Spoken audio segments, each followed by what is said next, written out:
kendaraan dengan transmisi otomatik, Anda tidak akan menjumpai pedal kopling.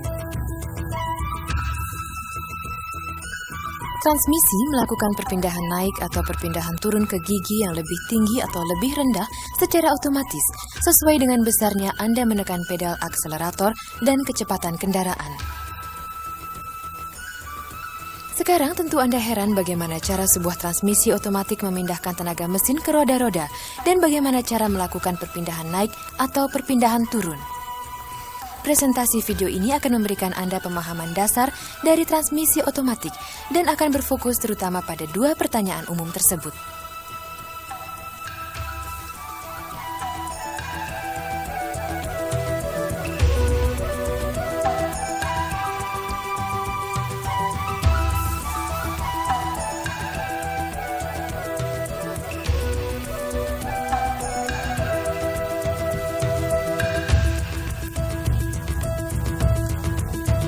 Transmisi otomatik ini dirancang untuk sebuah kendaraan dengan mesin depan penggerak roda belakang.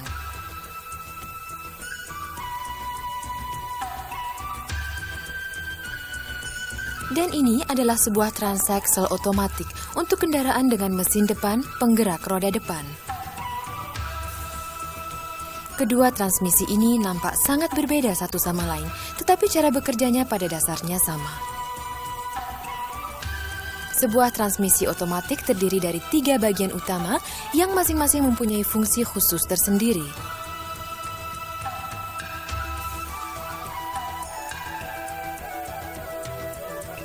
Bagian yang pertama ini disebut torque converter. Torque atau tenaga putar yang dihasilkan oleh mesin itu diperkuat oleh torque converter dan selanjutnya dipindahkan ke planetary gear unit. Bagian yang berikutnya adalah planetary gear unit menerima input dari torque converter dan mengubah kecepatan serta torque sesuai dengan kondisi pengendaraan. Dan bagian lainnya dari sebuah transmisi otomatik disebut hydraulic control system dan dirancang untuk mengontrol operasi dari planetary gear unit.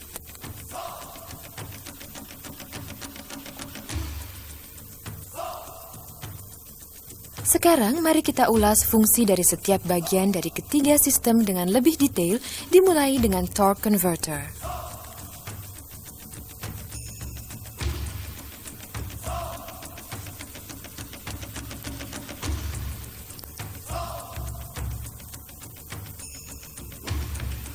Ini adalah sebuah torque converter. Torque converter terdiri dari pump impeller, turbine runner, dan stator.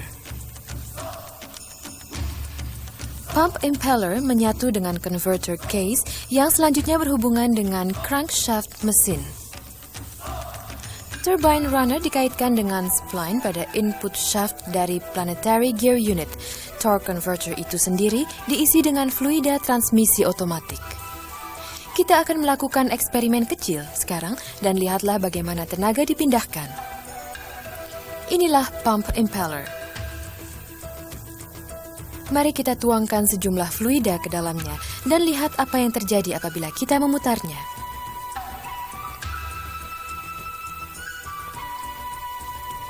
Seperti yang dapat Anda lihat, fluida mengalir di sepanjang blade dan case, kemudian jatuh dan keluar dari pump impeller. Ini disebabkan oleh daya sentrifugal. Sekarang apakah yang terjadi apabila kita meletakkan turbine runner sedemikian sehingga fluida dari pump impeller menubruknya?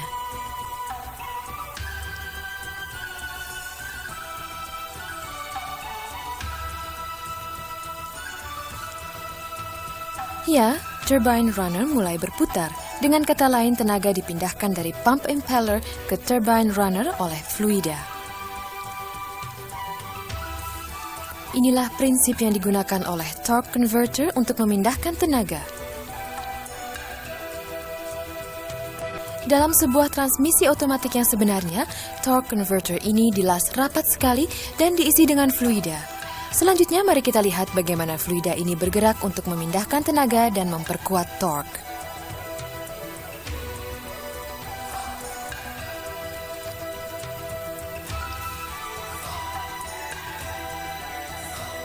Sebagaimana yang kita lihat dalam eksperimen terdahulu, fluida yang mengalir keluar dari pump impeller menubruk blade dari turbine runner dan ini menyebabkan turbine runner mulai berputar. Sekarang apa yang terjadi pada saat fluida kembali ke pump impeller dari turbine runner?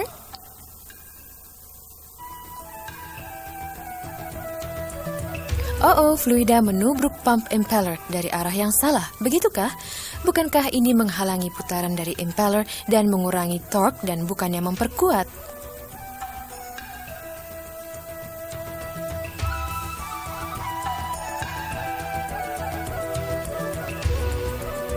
Jangan khawatir, kita dapat pula memecahkan problem ini dengan menempatkan stator di antara pump impeller dan turbine runner.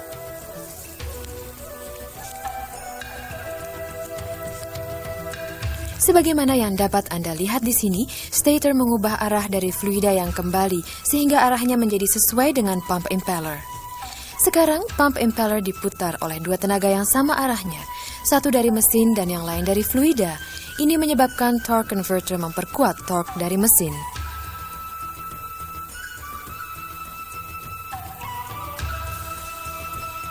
Pada saat pump impeller terus berputar, turbine runner juga berputar dan perlahan-lahan mencapai kecepatan dari pump impeller.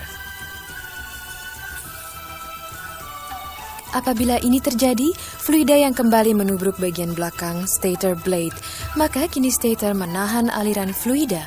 Untuk mencegah hal ini, maka stator dipasang pada shaft melalui sebuah one-way clutch.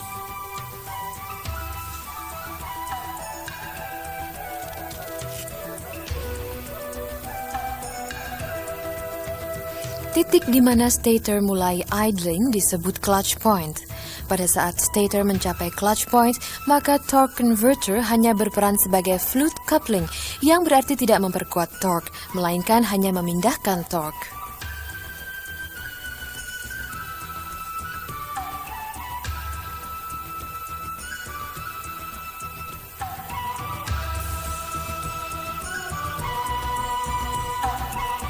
Ini memperlihatkan bagaimana cara torque converter memindahkan tenaga mesin ke input shaft dari planetary gear unit.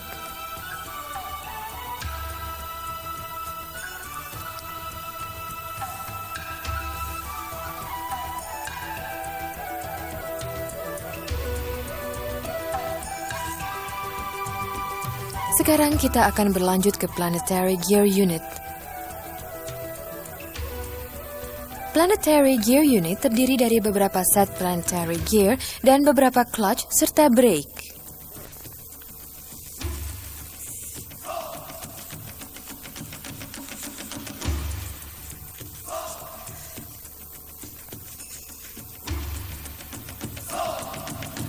Sebuah planetary gear set terdiri dari sebuah sun gear, pinion gear, sebuah planetary carrier yang menghubungkan pinion gear dan ring gear.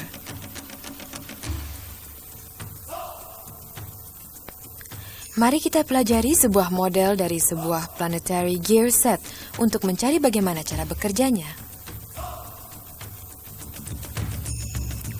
Ini adalah sebuah sun gear yang diam, yang mana pinion gear mengelilinginya dihubungkan dengan sebuah planetary gear sedang berputar.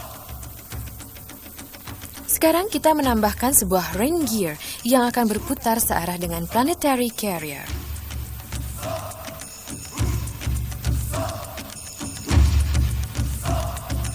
Ring gear ini berputar lebih cepat dari planetary carrier.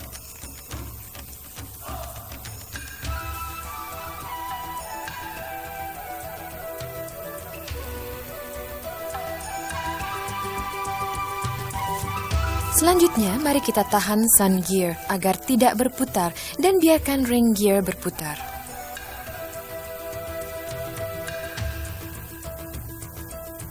Planetary carrier akan mulai berputar pada kecepatan yang lebih rendah dari ring gear, akan tetapi searah.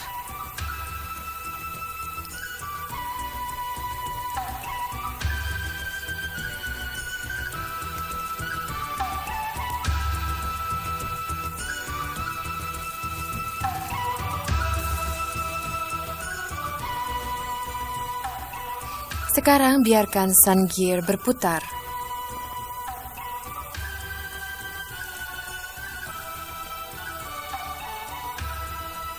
Mari kita tambahkan pinion gear, tetapi tahan planetary carrier agar tidak berputar.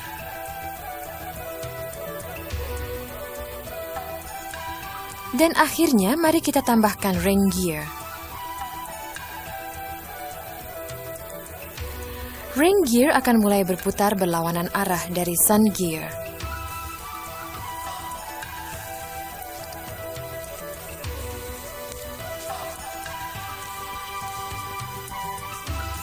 Apa yang akan terjadi apabila sun gear dan ring gear berputar pada arah yang sama dengan kecepatan yang sama?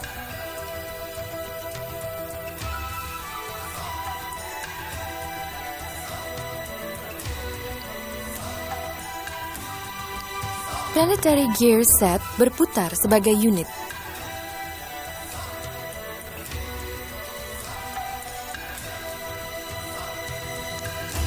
Sebagaimana yang telah kita lihat pada model, sebuah planetary gear dapat melakukan banyak hal, tergantung pada gear yang mana yang diputar dan yang mana yang ditahan diam. Ia dapat akselerasi, deselerasi, ataupun memutar mundur arah putaran dari output gear. Planetary gear set itu sendiri dapat pula berputar sebagai unit. Tapi bagaimanakah sebenarnya hal itu dilakukan? Clutch digunakan untuk menentukan gear yang mana yang boleh berputar untuk menggerakkan planetary gear set. Dan brake digunakan untuk menahan gear tertentu sehingga tidak berputar.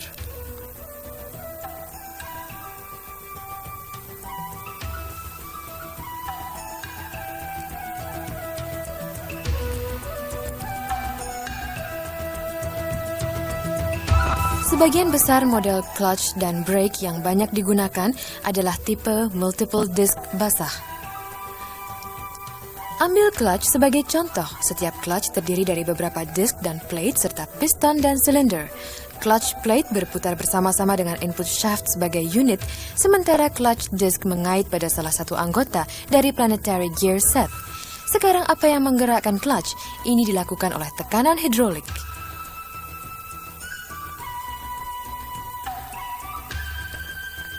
Piston digerakkan oleh tekanan hidrolik dan mendorong plate terhadap disk.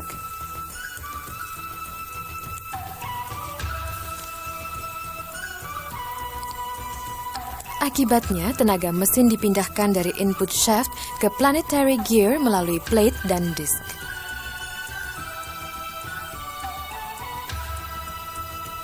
Dengan cara yang sama, brake plate dipasang pada transmission case dan brake disc dihubungkan dengan anggota yang berputar, misalnya gear atau carrier.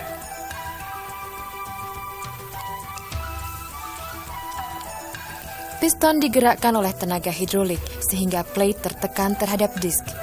Ini mencegah gear atau carrier untuk tidak berputar.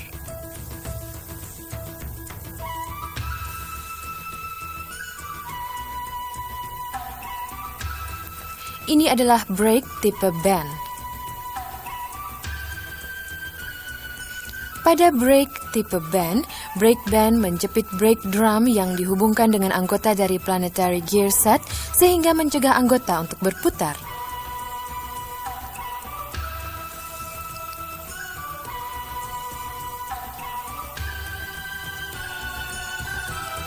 Satu dari tipe brake lainnya adalah one-way clutch. One-way clutch mengunci gear atau carrier sehingga ia hanya berputar pada satu arah saja.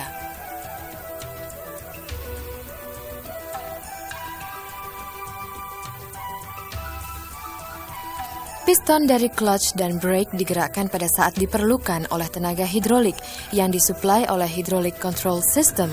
Mari kita bicarakan tentang hydraulic control system.